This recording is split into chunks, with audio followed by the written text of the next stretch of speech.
Now we get to the difficult part. This morning, we have a little exercise for you. I want you guys to try something, only we're going to kind of expand on the theme that we were working on last time. Part of what I wanted you to do when you did demonstration subjects, some of you got the idea of it, some of you had a little trouble with it, is the purpose of the demonstration subject is to allow you to talk to the audience. Okay, part of the whole phenomenon of spatially anchoring and connecting dots is because I believe that most people learn better unconsciously than they learn consciously. In fact, most of what you've learned in your life, you have learned unconsciously. Now, if we could take things and connect them together, that is to package learning so that it goes into the unconscious. And most people haven't studied much about this because it's very hard to consciously study unconscious things. However, it's very easy to do them. A gentleman got in the elevator with me this morning, and he said to me, he said, I really want to thank you for not being as violent a person as you can be. And, when I haven't had my coffee yet, that's not the smartest thing to say. But he said, well, you know, he always takes notes, and he can't stop himself from taking notes, and I haven't killed him yet. He said, but he's been working with other people in here and learning to trust his unconscious and discovering that things are, in fact, going in. That in spite of the fact you've had years of education where they told you, you must show your work. That's my favorite stupid thing that teachers do. Teachers believe that math is visual, and it's not. All great mathematicians are kinesthetic by definition. We squiggle visual things around to get a feeling. It's the feeling that tells you whether you're right or not. Now, the reason teachers have you show your work is so that they know what you've done. Now, when I was in school, teachers would do things like they would say, okay, Richard, go up to the blackboard and do this problem. And they'd give me this complicated problem. They'd say, okay, give us the, x equals y times 15 divided by the square root of h. And I would go, -1. And they would go, but you didn't show the work. And I'd go, there wasn't any.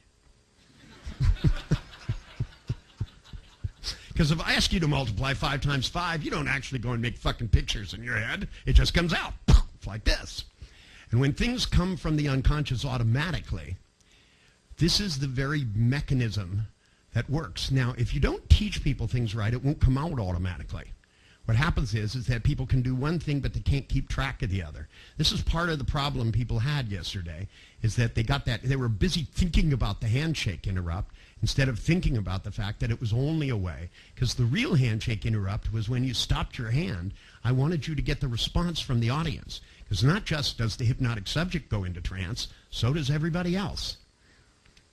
Now, a long time ago, I had a client. It's a great client. I've had over the years, I've had some of the best clients because psychiatrists got into this thing of trying to defeat me because I was an embarrassment. I mean, I was 23 years old, and every psychiatric patient they threw my way would end up walking out feeling great, and the psychiatrist would come limping out with their problems.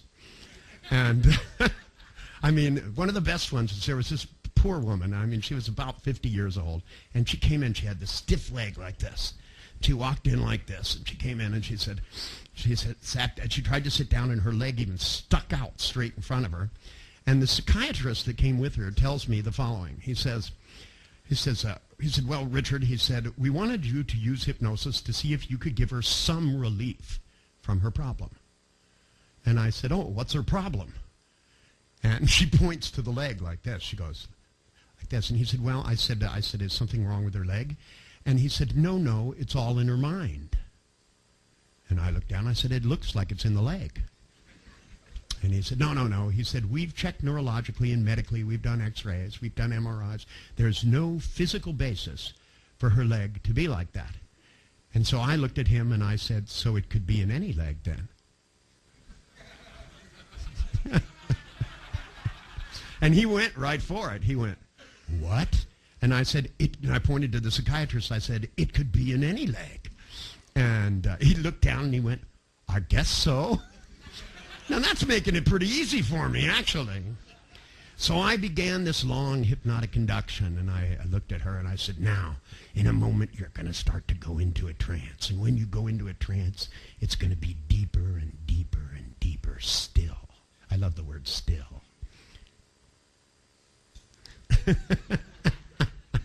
You guys are getting too easy. You're getting this like still, and you all go. But we're not doing that part today. We're doing a different part. You can keep breathing now. Anyway, this psychiatrist, has the idea that to him, he believes that the way in which hypnosis works is that people are suggestible, and some people are suggestible, and some people aren't. Now, as I began to talk to her, of course, the minute I said to her, close your eyes, the psychiatrist sat there like this, right? And I said to her, even with your eyes closed, some eyes can defocus. And the psychiatrist went. So I figured this was going to be pretty easy. And I told her that the problem wasn't that her leg had something wrong in her head. The problem was it was the wrong leg. And I said, I know your leg, your analog marked leg. That's part of how you do presuppositions. Your leg is about to soften. Your knee will bend only because your unconscious wants you to understand the importance of the message I'm about to deliver. And I said, now, and I lifted up her arm and I said, I want you to let your arm go down only at the rate that your leg bends back to being a normal leg, like your left leg, because it had been the right leg. And I said, and as you do, I want your other leg to begin to come up and get stiff so that you know that your unconscious can forget to remember what isn't important about what it is that you don't know that we didn't do. And I said, because a lot of times we forget to remember, and we're used to that. But remembering to forget is a whole other business. Because the more you remember to forget what it is that you don't know about which leg is about to become stiff, the more we'll understand that when I count from 3 to 1, you're going to stand up, and this will be reversed in the first sense of the word. Because what's right can be left out, and what's left is the right thing to do. And I went 1, 2, 3, and she stood up and began to walk over to the bathroom. She said, I have to go to the bathroom. And she walked over. She got halfway across the room, and she went, I'm hobbling on the wrong leg. And she tried to shift it back, and she couldn't. I always love it when they do that, too, by the way. She tried to shift it back, and she couldn't do it. She turned around and looked at me angrily, and she said, you're playing a trick on me. And I went, yes. And I said, but here's the best part. What's left in your leg is going to come right out. And I pointed to the psychiatrist. And suddenly her legs went normal. And she went, I can walk. And I said, sure you can walk. I said, you could walk before, you just didn't walk very well. I said, now, of course, psychiatrists believe that there's secondary gain. And as long as you have that belief, it might be true. And she said to me, and she goes, what's secondary gain? And I said, oh, it's not important. I'll get back to that in a moment. So, In 1971, another psychiatrist came to me. He was an expert on hypnosis. It said so in his book. He gave me a copy of his book, and he said that he had been studying hypnosis with Milton Erickson and with Leslie Lecron, David Cheek, and a host of other very famous hypnotists. And he was in the process of doing a research study and wanted to know if I would participate in it. And I told him no. And he said, I came all the way to California to persuade you. And I said, that was stupid. You could have called me, and I would have said, no, I don't believe in the kind of research that you do. Get out. And he refused to, so I opened the door, and I called my German Shepherds. I had 2 big German Shepherds. They both also have PhDs in fetching the face. And I said to the dogs, please fetch me the face. And they went, ah! It was kind of like a scene from The Exorcist. And they went and chased this guy down the hill on which I lived, and they came back. One had a shoe, one had a pant leg. And I got this call from a really upset psychiatrist. He said, why did you sick the dogs on me? And I said, practice. The dogs need practice. And he went, well, I am totally confused. He said, I came all this way. It's a great honor to participate in this. And I went, really? I said, isn't participating it mean work for free? And I said, and don't the reason you need me is because you're a lousy fucking hypnotist, even though it says in your book you're a good one. And he said, no. He said, I'm a very good hypnotist. I said, good. Then go into a deep trance right now, hypnotize yourself, and see me in front of you saying no. And if you feel like you want to call me back, imagine 2 German Shepherds at your feet, snapping hungrily. And in the infinite wisdom of him, he got in his car and drove back to my house, knocked on the front door. This time I said, well, this guy is slow to convince. I mean, some people, it takes a lot of convincing. Me, a couple of German Shepherds chasing me half a mile would pretty much do it. This guy, no, he gets back in his car, drives back up because he feels safer that way. I guess I could understand that. So when I opened the door, he came in, I said, okay. I said, you're going to take a lot more convincing. I said, what exactly research do you want to do? And he said, well, we're going to take 1,000 people who can't sleep and find out how many of them can we cure their insomnia by using hypnosis. And I said, I already know the answer. And he said, what? I said, I know the answer already, exactly. If I hypnotize them, all of them. If you hypnotize them, none of them. I said, that's the difference between a statistic and a pattern. And he said, well, I've had some luck with insomnia. And I said, really? I said, can you sleep at night? And he said, I always wake up at night a number of times. He said, I never feel that rested. And I said, well, if I could hypnotize you and make it so that you slept deeply, that you slept softly and with great sense of comfort and woke up alert enough to know 2 dogs are chasing you, and that it's not wise to come back here, do you suppose you would be satisfied and leave me out of your future plans? And he said, I'll have to call my colleagues. Because they had given him this thing they wanted. For some reason, they wanted me to do this. I don't know why. But I don't really believe in research, because the problem with research is that researchers are involved. And the trouble with research is that it's based on the null set hypothesis. Let me explain to you the null set hypothesis. If I want to prove that something is true, what I do is I decide what would not be true if that were true. Then I set about proving that wouldn't be true if what I want to be true is true. And if I'm able to do it because I use double-blind studies, the more I'm unable to prove that what would be true if it wasn't true is true or not true, then I'm able to clearly see what's going on.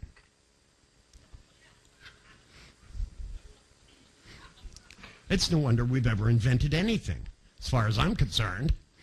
Now, the scientific method, which is the null set hypothesis, which also has a part of the foundation that what makes results verifiable is that they can be repeated in the same situation, and I don't believe there is a such thing as same situation.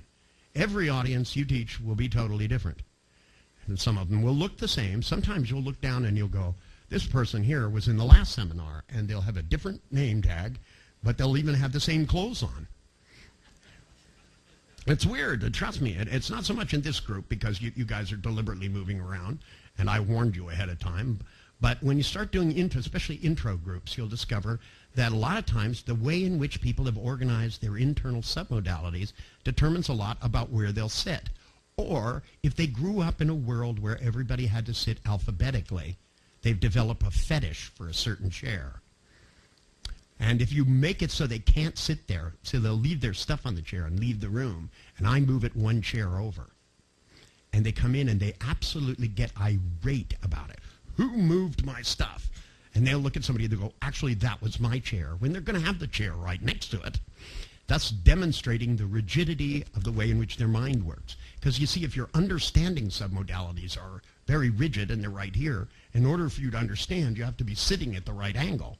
In fact, if I walk across the chair, they will shift their whole body. And I mean, once you have somebody who's that rigid, that means anything you put in that place, they have to understand. So what I like to put in there is that you have to understand differently. I love paradox. It's just, it's one of those things that thrills me. But anyway, so I was talking to my German Shepherds about this, and because they were confused. I use them as a negotiating tool. People said, what do you think the best negotiating tool is? And I said, well, if you're not allowed to use a gun, 2 large dogs is always useful. Because once when I was negotiating a contract, I had my dogs sit down on the floor. And dogs are very perceptive about certain things, especially since I trained dogs that were attack-trained German Shepherds. They sniffed out drugs. They did everything, which was really cool because they were constantly bringing me drugs. And I had 2 dogs that I used to train the other dogs. And when I had the ranch, I would have sometimes up to 50 puppies, and they'd be being trained. And it would be because, like, the pool guy came over one day. The pool guy came over, and he was, doing his thing with the pool that he did every morning.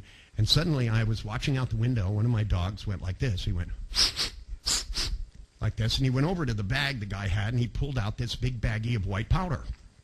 And he came and he took it, and he walked over to the edge of the pool, and he looked up at the pool guy. And the pool guy looked down and went, ah! Like this, and went running over to the dog, and the dog flipped it into the pool. Right? A dog had a sense of humor. All dogs have a sense of humor. A lot of people don't realize that, but dogs play jokes all the time. They think they have they think stuff is funny. They always put stuff where you step on it. They think that's terribly funny for some reason, especially squeak toys. Any of you have dogs that have squeak toys? And my dog, for example, thought it was a lot of fun to chew on tennis balls and then put them in with the regular tennis balls. So that when you go out on the tennis court and you go and you miss it and you'd reach in that bucket, you'd pull out this disgusting thing, and you'd look at it be all brown with slobber all over it, and the dog would be over there. He just thought that was terribly funny. And the other thing is they have certain people that they think playing jokes on is even more fun than you could imagine. And one of my dogs was a great big dog. He weighed 130 pounds, which is big even for a German Shepherd. And he was a big bull, but I mean, he could stand up on his paws and put them on your shoulders and look you in the face. And huge dog, but had a great fucking sense of humor. And I used him a lot for working with clients because he would come in and he would lay down and he would act like the sweetest dog in the world. And I'd say to people, things like, okay, well, I really want you to, okay, I had a social phobic. Social phobics, by the way, are kind of cool because you can always try to meet them in public places and they can't quite get in. Because you see, like agoraphobes are afraid to go outside. Social phobics can go everywhere. They just can't talk to anyone when they get there. And this guy comes out, and he's trying to meet me, and I was sitting with a bunch of people in a seminar at lunch. And I was sitting there and talking to a bunch of people, and I saw him come up because I told him to meet me there. He got to the room, and he looked in the room, and he started to walk, and he saw the people, and he went like this. Now, I brought my dog with me, and I had told the dog ahead of time what was happening. So I told the dog, wait out in the hallway. And I said, when I give you the signal, I'll point to the person. I said, what you do is make sure they find their way inside. And dog went, I can do that. Laid outside in the hallway. And I had one of those seeing eye things so that I could bring him with me everywhere. I had a little white cane and dark glasses. And he couldn't carry the cane, but he liked the dark glasses. So he was out in the hallway with his dark glasses on, hanging out. And all of a sudden, I gave him the signal, and the guy tried to sneak back out, and he turned around, and the dog went, and he walked inside the room, and the dog went, and he walked in closer, and he kept backing up, and all of a sudden, he backed himself all the way into the circle of people next to me, and I said, "Hi, how you doing?" And he turned around and went, and I said, "Hello." Right? And he looked at the dog, and the dog went, and the guy looked at me, and he went, "Hello." And I said, "Have you met my dog?" And he said, "Your dog growled at me." And I said, "Yeah, but he hasn't bit you yet."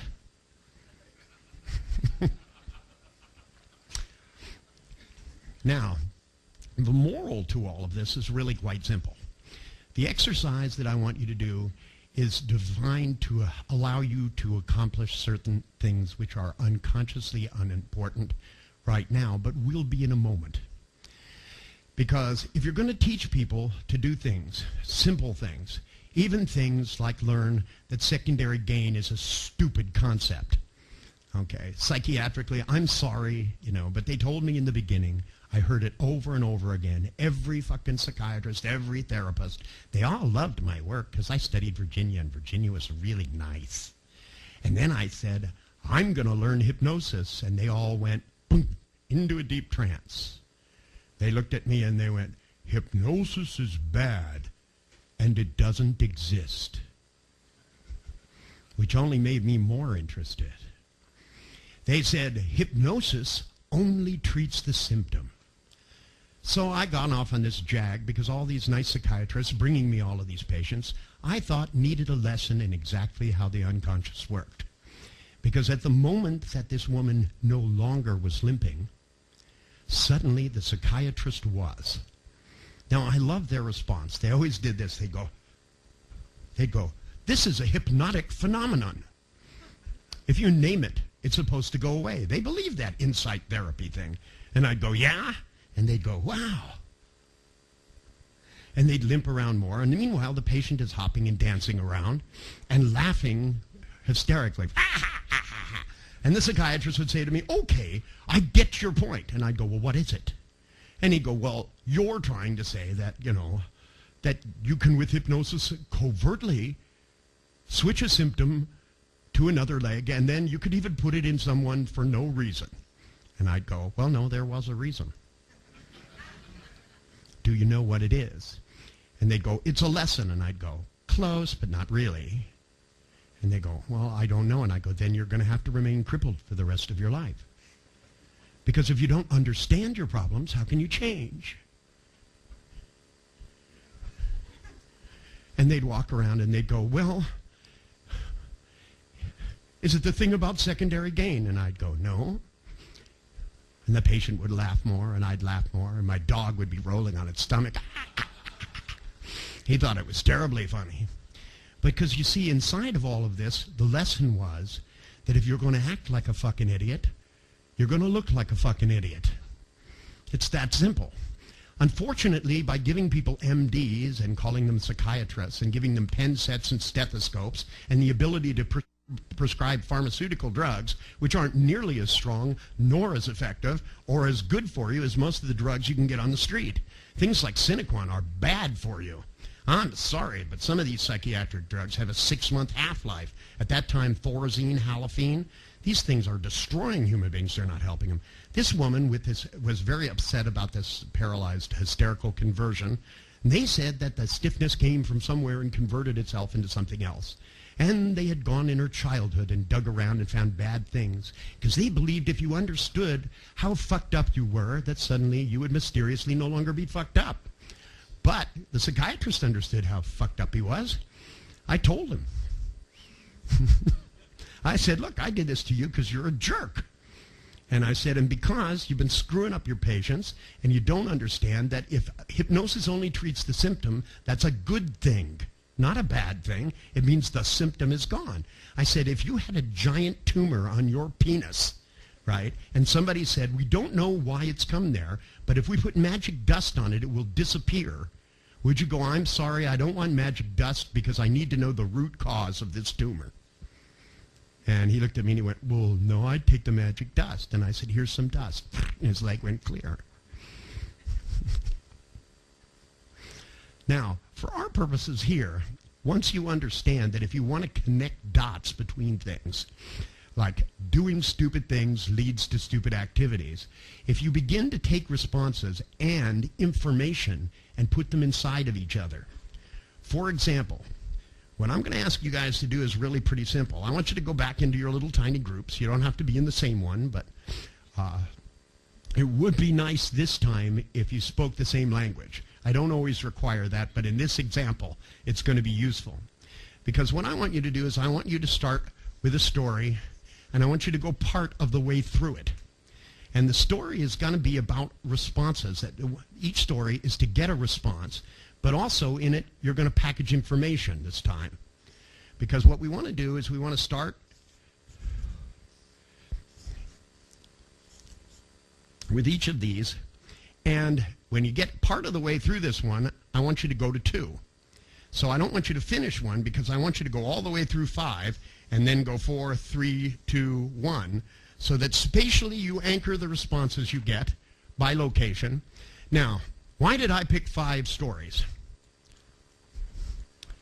What do you think the answer to that is? People go, how can we keep track of so many things? Okay. I'd say start with your thumb. And if it's too complicated, you stick it up your ass. Otherwise, you just hold out your thumb, and it so that literally as you go through and you start the story, remember, as soon as you get the response you want, all the information that goes with it is connected to the response. Then literally move yourself to another location and start another story. Now, I would recommend, just for our purposes here, so you don't have to think about it too much, that what you talk about are just the simple things. Talk about when people hesitate. It is one of the major problems on planet Earth. Okay? As far as I can tell, fear and hesitation are the 2 biggest problems. There's too much fear on this planet, and there's too many people doing things to make it worse. If they argued for another 5 fucking years about this and had inspections, I could live with that. I'm sorry. I would be nice, but I'm just afraid they're going to go in and they're going to fight a big fucking war and they're not going to be able to find the anthrax. And then, there's going to be some asshole sitting around with big giant things of anthrax, and he's going to go, well, if I sell this to somebody, I could buy a big house. And, so he's going to take big giant canisters of anthrax, and some guy's going to put it on his camel and take it across the border to some other mentally retarded place. And they're going to divide it up and put it in packages and start mailing it to post offices in New Jersey.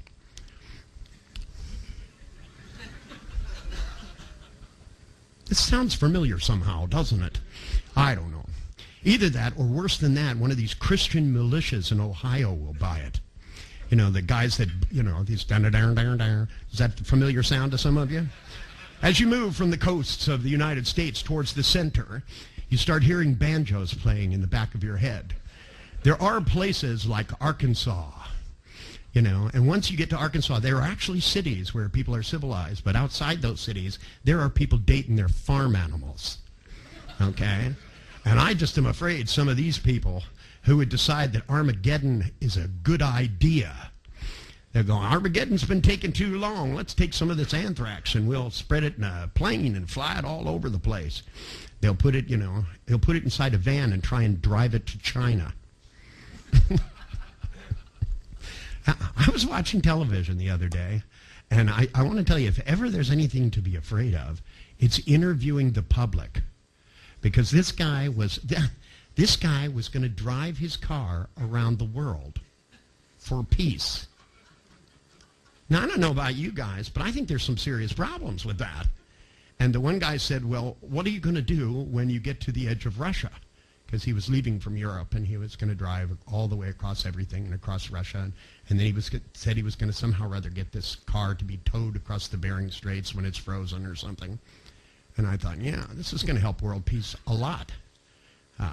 Let's see, there'll be a piece of the fender and a piece of the wheel well, maybe a piece of the driver. That, to me, but the hardest part, I think, to drive across would probably be when he drove down to the U.S. He couldn't decide whether to go across Canada or to go across America. And he decided that America had better roads than Canada, which proves, number one, he hasn't been to Canada. Because Canada has huge roads, there's just nothing on them. I drove one time. I made a huge mistake. I drove from Chicago to Toronto because somebody told me it was a beautiful drive. I think the road bent twice.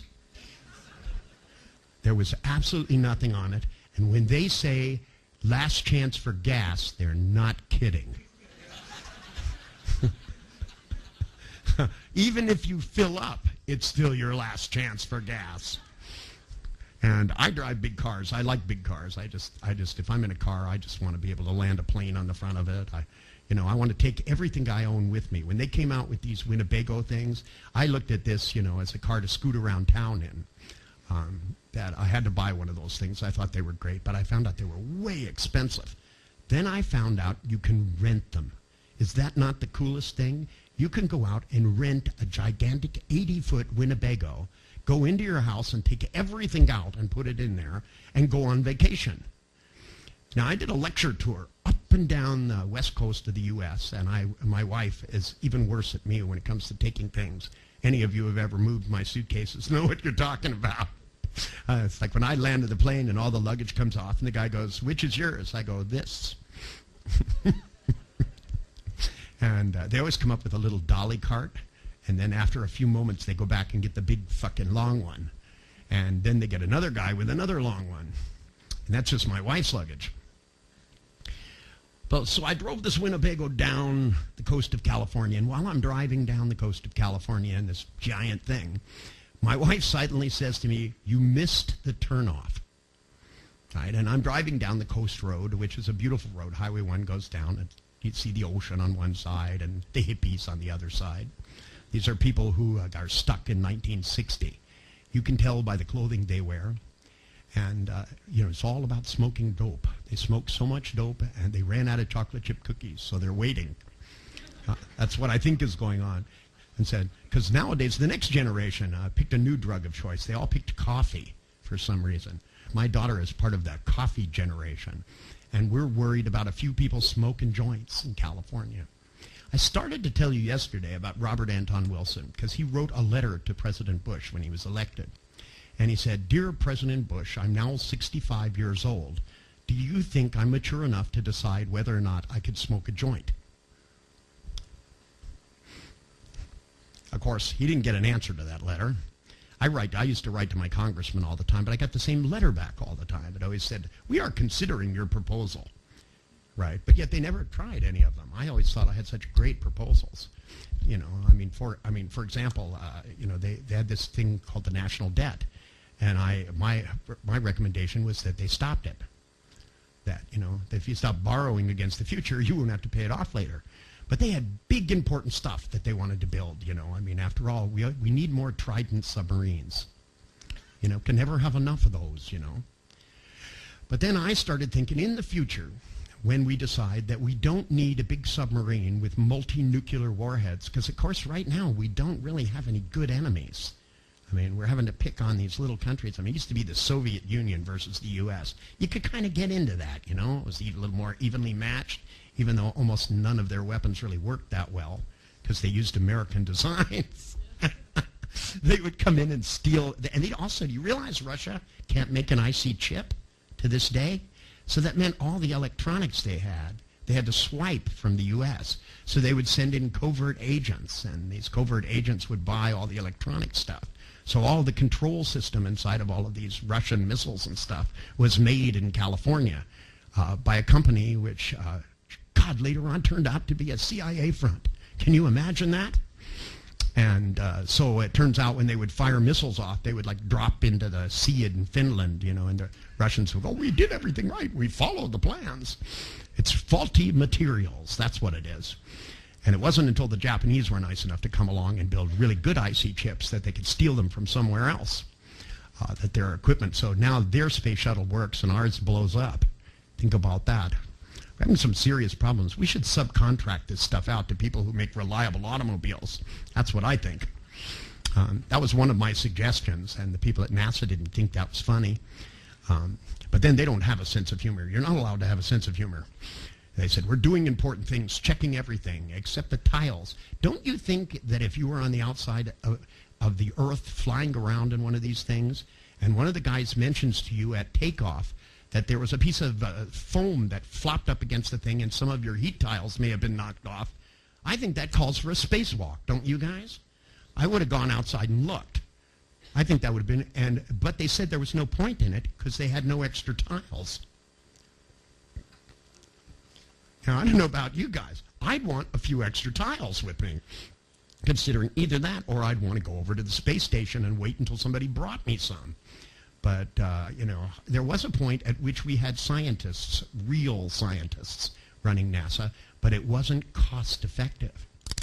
They weren't doing enough for telecommunications system, so they got rid of all of these guys that wanted to explore space and open up what I consider to be the most important thing for humanity, unlimited resources. Because the problem with being on the Earth, you guys remember the experiment with the fruit flies? Okay. They took a bunch of fruit flies. And they said, these fruit flies are humanity. And they put the fruit flies in the jar with one apple.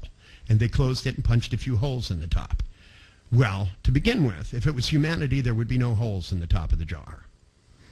Then they said, this is the Earth going through space. So where are the holes? This is what I think of science. But anyway, the fruit flies multiplied till they consumed all the oxygen and all the resources and shit all over the place, so they poisoned themselves and died. And they went, this is the population explosion. We're consuming all of our resources. And in fact, if you think about resources, as soon as you begin to conserve resources, you are in fact admitting that you're going to run out. It's just a matter of time. So one day there was a guy sitting there staring up at the universe, going, where could we get more resources?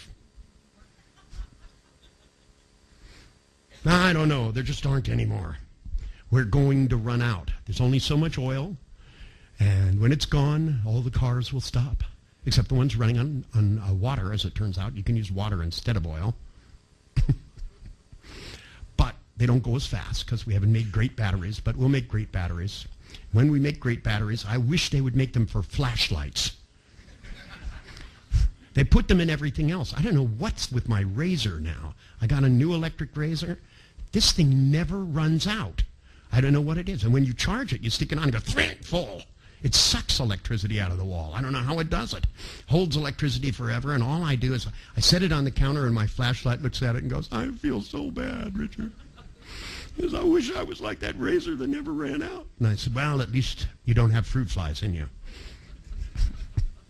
Now, when I listen to scientists, it's about what I hear, because they're not looking at the possibility. There are guys like Robert Peltzer. He's one of the guys that worked on the Manhattan Project. He's responsible for, one of the guys that, like Oppenheimer, who developed the atomic bomb, which led to the hydrogen bomb, something for which I'm not sure if we should be grateful or not, so that we could build nuclear power plants, big steam engines. That's what a nuclear power plant is. It's time for a new idea about how to make electricity, I think. There's got to be better ideas other than heating water up and making steam and turning turbines, especially when you have to risk the population of the Earth to do it. Oppenheimer, when he blew off the first A-bomb, think about this. They came to him and they said, well, what do you think? And he said, well, there's only two possibilities. Either it will burn the atmosphere off of the Earth because the chain reaction won't stop, or it will go, as I predict, a certain amount, and it will stop, and we'll have the biggest weapon on the Earth. So him and one general decided we should try it and find out. Now, I don't know about you guys. I would have thought that through a little longer. I would have gone, destroy the whole Earth, have the biggest bomb. Is there a third choice? No, I'm sorry, there isn't. Because we can't wait to know. We just have to know the answer. Because if we don't know the answer right away, we won't be able to create mass destruction on a greater scale than we are already. But you see, having developed biological weapons in this country, having developed things, guys like Peltzer went, well, yeah, but we could use this for good purposes. We don't have to use it for bad purposes. In fact, he set as a goal going into space, grabbing a hold of an asteroid, towing it back by Earth, and taking it apart and getting its natural resources out of it and building a factory in orbit. They decided he was a lunatic.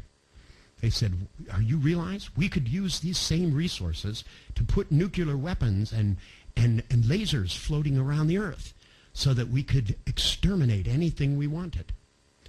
Now, I don't know about you guys, but if there just happens to be a big laser up in the sky You know, because I know Star Wars, they say they didn't build, but I have this feeling that maybe they did. I just can't imagine they spent $12 trillion and didn't put one laser up there, do you think?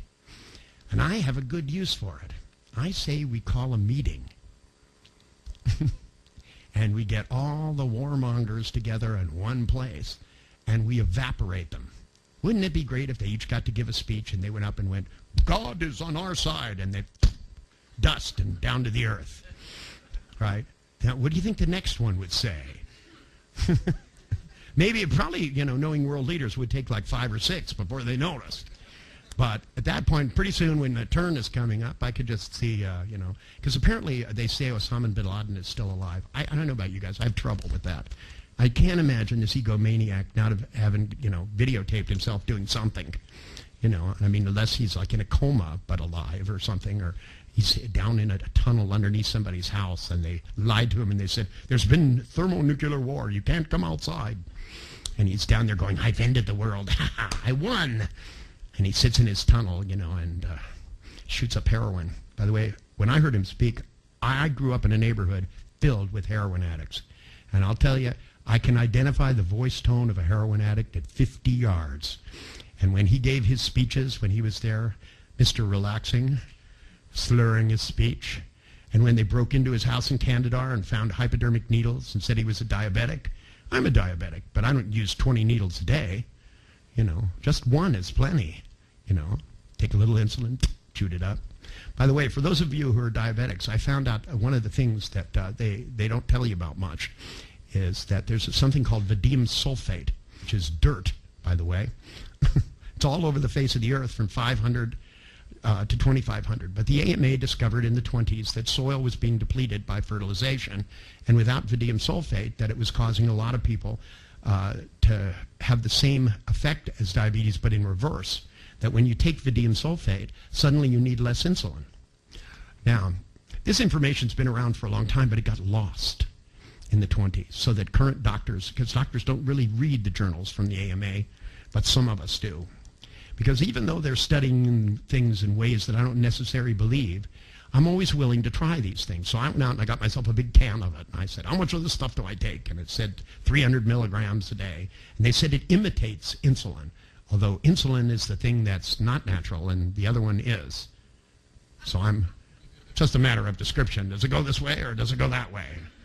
I don't know. It's, you know, it depends upon which leg the trance goes into. Now, let me back up here and move over, because if you tell your stories and you start out and you go, okay, the first thing that I want to do is I want to elicit the very response you want to change, because if you want to change a response, it has to be there. If I have somebody with an elevator phobia, I like to meet them at the Peachtree Plaza in Atlanta, 70 stories of glass straight up. Because if they're going to get over their problem, they need to get over it and go into the state of having fun. It's not enough to get rid of your fear. You have to put something in its place. And to be able to get to that, with most of the audiences I talk to, I constantly install in them first a feeling where they want to hesitate. I'll start on the first day, for example, and say, now, pretty soon one of you is going to have to come up here. And everybody goes, and if they don't, I make sure they do. Because I want all your hesitation to be connected. Now, when I start to do that, then I break away and I start to talk about being frustrated about things. The opportunity, the poor. Think of all the meetings that the elevator phobic can't go to. You know, all the restaurants they can't eat in, all the things they can't see, all the things they miss out on, all the hotel rooms they never get to have sex in. You know, when you start going, oh, you know, right now, here we are in this hotel. There are people upstairs having sex, and you're not one of them. Frustrating, isn't it? In fact, your wife could be up there and you couldn't even catch her. Your daughter could be up there right now and you couldn't even go look. You know, it's totally frustrating. I mean, you know, and if you start to think things like you go out with a bunch of your friends and they go, we're going to a nice Italian restaurant, and you go thinking it's going to be on the ground floor, and they take you into the Peachtree Plaza and go, well, the restaurant's on the 70th story. And suddenly you have to go in and look like a stupid idiot again and go, well, I'm sorry, I can't go in the elevator. And they go, well, the stairs are over there. Because, you know, people with elevator phobias don't have a height phobia. But they better have track shoes Because the amount of time it takes to get up 70 stories, everybody will have finished dinner. And then you have to walk back down again. It's kind of a drag, you know, on and on and on. Because if you can begin to get the frustration to build up, then what you can do is you can move on, because frustration leads very easily to impatience. And, you know, think about being at the airlines. You know, you're next in line to get a ticket. How do they make it take so long? They do things, they go, are there any other trips you're interested in discussing? Have you ever heard an airline person say, could we make any other plans for you today? And I like to take them up on that, you know, just so the person behind me might get a coronary. I like to go, yeah, you know, in the year 2014, I'm considering a trip to the Himalayas. And I was wondering, is it best to fly into India first, or should I fly into another country before I go into Tibet? What flights do they have on all the airlines? Tell me about them slowly, please. I like when they ask you your name, you go, what's your name? And they type it, and they can type more letters than you have in your name to hunt for it. Isn't that cool? You know, your name could be Bob T, and they would go,